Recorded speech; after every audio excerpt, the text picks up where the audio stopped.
मेरा नाम अनुकृति कुमारी है और आज जो डेलीगेशन टीम गई थी बीपीएससी अध्यक्ष से बात करने, मैं उसी की एक मेंबर हूँ।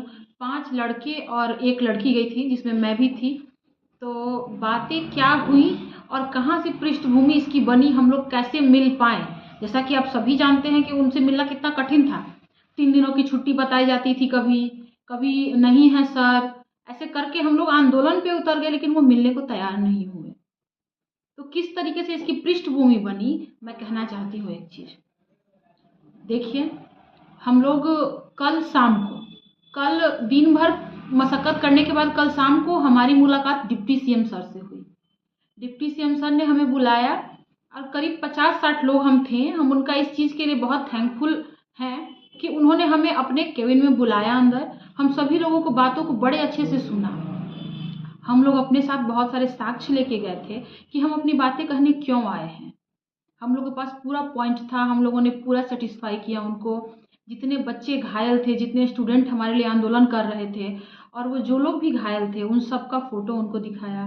जो लोग सर्वर प्रॉब्लम की वजह से फॉर्म नहीं भर पाए, रजिस्ट्रेशन नंबर सहित स्क्रीनशॉट का प्रिंट आउट निकाल के वो सारा हमने वहाँ पे दिखाया। उसके बाद ये 2 चीज़ें हो गई।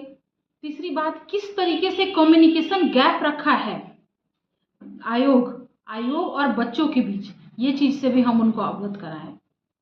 और उसके बाद किस तरीके से प्राइवेट कोचिंग संस्थान, जो कि बीपीएससी और यूपीएससी के टीचर हैं ही नहीं, उनको बीपीएससी टीचर का हम बच्चों का प्रतिनिधि मान के उन टीचर्स को जो मीटिंग की और हमसे पूछते हैं कि नॉर्मलाइजेशन आया कहाँ से। आज जब हम डेलीगेशन में गए, वो कह रहे हैं कि नॉर्मलाइजेशन आया कहाँ से जो आप लोग अफवाह सुन लिए। तो एक बात हमने उनको कहा, उन्होंने सुना तो हमारी सारी बातों को, लेकिन उन्होंने तवज्जो नहीं दिया उस बात को। तवज्जो दिए थे हमारे डिप्टी सीएम सर। हम उनको जिस तरीके से हम लोग सारी बात बताएं, वो बहुत पॉजिटिव वे में हम लोग को बोले कि आप जाइए, आपका बात हो जाएगा, आप जाइए, आपकी बातों में कहीं कोई कमी नहीं है, पूरा आश्वासन दिया गया उनकी तरफ से हमें। हम लोग बहुत खुश थे। ऐसा था कि कल और उन लोग उन्हीं ने, मतलब डिप्टी सीएम सर ने ही हम सभी लोगों का नाम मीटिंग फिक्स कराया हमारा बीपीएससी अध्यक्ष जी के साथ। अध्यक्ष जी थे, सचिव जी थे और उनके साथ और भी जो परीक्षा कंट्रोलर हैं, वो सभी लोग थे हमारे साथ डेलीगेशन में। तो हम सभी लोग बात कर रहे थे वहाँ पे। तो इस बात से हम संतुष्ट हैं कि हमारे बातों को, हमारे भावनाओं को सीएम सर समझे हैं, डिप्टी सीएम सर समझे और वहाँ से हमको आगे प्रेसित किए। लेकिन जिस बॉडी के पास उन्होंने हमें भेजा, बीपीएससी आयोग के पास उन्होंने हमें भेजा, आयोग बिल्कुल इस बात को माने, एकदम असंवेदनशील। जितने साक्ष्य हमने बीपीएससी को दिया, एक भी उनका पॉइंट नहीं था जहाँ हमने साक्ष्य नहीं दिया हो। और आप लोग जैसा कि जानते हैं कि 10 से 11 के बीच में ट्विटर कैंपेनिंग हमारा था। 2.25 लाख उस समय थे, अब बाद में हमने देखा तो 3.5 लाख से ज़्यादा था। वो नंबर 1 ट्रेंडिंग कर रहा था कि बीपीएससी जवाब दो, एग्ज़ाम डेट बढ़ाओ, फॉर्म रीओपन करो। लेकिन ये हम लोग उनको दिखा रहे हैं, मीटिंग के दौरान हम लोग दिखा रहे हैं कि सर देखिए, हम लोग 80,000 का बात लेकर नहीं आए हैं, हम यहाँ उन 5 लाख का लोग का बात लेके आए हैं जिनका दिमाग खराब हुआ है ये कम्युनिकेशन गैप से, जो पढ़ नहीं पाए हैं इस कम्युनिकेशन गैप से। और हमारे लिए जो चोटिल हुए हैं, ये क्या छुपा हुआ है किसी से? नहीं छुपा हुआ है। आज उन्हीं के मदद के लिए इतने सारे मीडिया चैनल घूम रहे हैं कि इसका तबीयत खराब है, उसका तबीयत खराब है, क्या क्या, किसको किसको कितना चोट लगा है, इस सभी का फोटो, सभी का साक्ष्य हम लेके गए बीपीएससी के पास। कोई आयोग इतना संवेदनशील कैसे हो सकता है? वो कह रहे हैं कि हम बच्चों के लिए ही तो करा रहे हैं कंडक्ट, यह उनका कहना था, लेकिन सिर्फ और सिर्फ कहना था।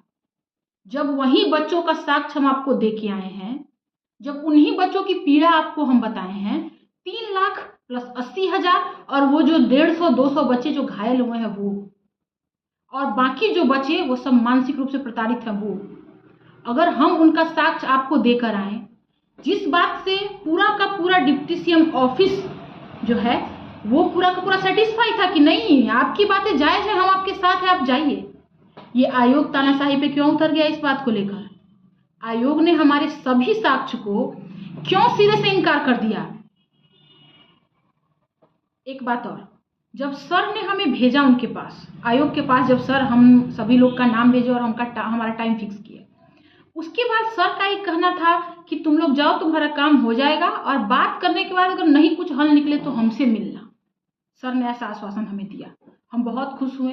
और आज जैसे ही हम आयोग से निकले हैं, हम सब लोग का पहला, क्योंकि वहां से कुछ भी वो बताए नहीं, ये भी नहीं क्लियरली कहें कि हम 13 को ही एग्जाम लेंगे, क्योंकि हम अब बाद में देख रहे हैं, हम अभी प्रेस विज्ञप्ति उनका देख रहे हैं, लेकिन उस समय वो नहीं कहे। सोचेंगे, विचार करेंगे, हमारी तैयारी हो चुकी है, इस तरीके से बातें थी। तो एक चीज, कंफ्यूजन का स्थिति वहां भी था। ये देखिए, अब प्रेस विज्ञप्ति पे विज्ञप्ति हम लोग देख रहे हैं, अब नई नई बातें आ रही, नोटिफिकेशन आ रहे हैं। क्या उस समय, जिस समय आप आंदोलन को कुचलने के लिए पुलिस को बुला रहे थे, आप अपनी सुरक्षा कड़ी कर रहे थे, क्या उस समय अगर आप एक नोटिफिकेशन जैसा आज आप एक्टिव दिखा रहे हैं कि हम एक्टिव हैं, उस तरीके से आप दिखाए होते तो आज हम गली गली, सड़क सड़क और नेता और आयोग के पास नहीं दौड़ रहे होते, हम अपना रिवीजन कर रहे होते आज। दूसरी बात, जैसे ही हम लोग निकले हैं डेलीगेशन टीम से बाहर, बहुत सारे मीडिया बंधु, जिनका बहुत धन्यवाद, वो हमारे लिए खड़े थे।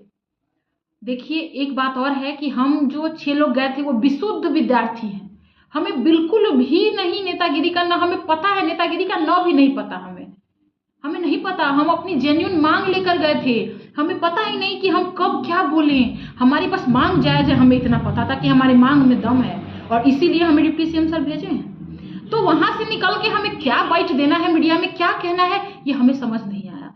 एक अभिभावक, कैसे एक बच्चा अपने अभिभावक की तरफ दौड़ता है कि जब कोई चीज का जरूरत हो, अगर उन्होंने आश्वासन दिया है, अगर उन्होंने बुलाया है, हम भोले भाले बच्चे 6 लोग उधर ही दौड़े कि चलो अब डिप्टी सीएम कुछ कर पाएंगे, यहाँ से कुछ निकला नहीं, पता नहीं